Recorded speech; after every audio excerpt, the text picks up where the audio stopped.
Have you ever ridden a horse? Have you tried galloping with one hand?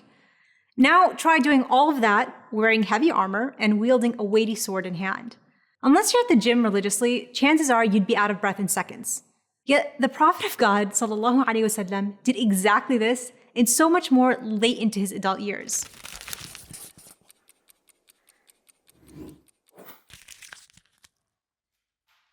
This man was way beyond what we would consider to be fit and healthy today. And this was the case for the majority of the companions, who would also race, wrestle, and fight alongside the Prophet in their day-to-day lives. Being active was so normal during the prophetic era that it's almost eerily absent in our conversations today about living the Sunnah. We don't talk or hear enough about staying physically fit because it was something taken for granted during the life of the Prophet. Physical health is one of the biggest blessings we can be granted in this life. The Prophet, peace be upon him, said there are two particular blessings, ni'matan, that people miss out on or don't take advantage of. As-sihha wal-faragh, health and free time. And we know that among the first things we'll be asked about on the Day of Judgment is how we took care of our blessings. ثُمَّ لَتُسْأَلُنَّ يَوْمَئِذٍ عَنِ النَّعِيمِ. On that day, you will surely be questioned about your blessings. So on the one hand, our health is something we cannot be thankful enough for and must care for. On the other, the Prophet actively encouraged us to excel in our strength, stating that الْمُؤْمِنَ الْقَوِيُّ خَيْرٌ وَأَحَبُّ إِلَى اللَّهِ مِنَ الْمُؤْمِنِ الضَّعِيفِ وَفِي كُلٍّ خَيْرٌ. There's good in both, but a strong believer is better and more beloved to Allah than one who is weak. And many scholars have defined the strength in terms of our physicality. Those who have been blessed with health and can excel in their physical strength are encouraged to do so. And it's not just about working out.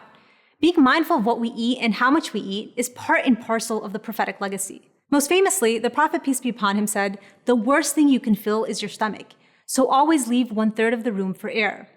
And on I can list how the Prophet set a standard in which we should be extremely mindful of what we eat and how we care for our bodies. Just think about the fact that the Prophet's natural walk was at a brisk pace.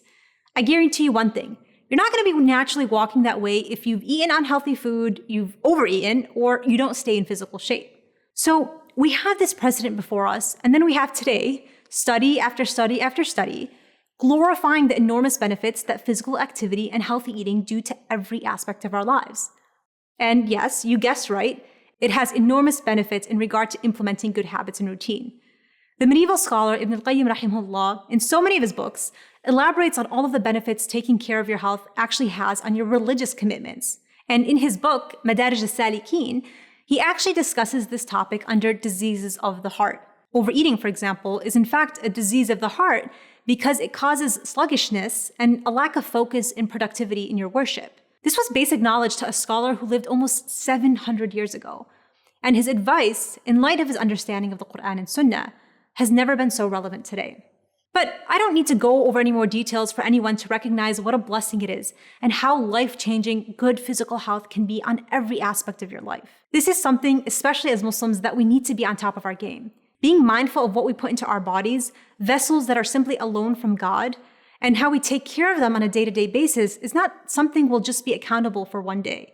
But when you do so, you feel light on your feet, empowered, swimming in adrenaline and endorphins, ready to tackle your day. So what are you waiting for? Go tie up your laces.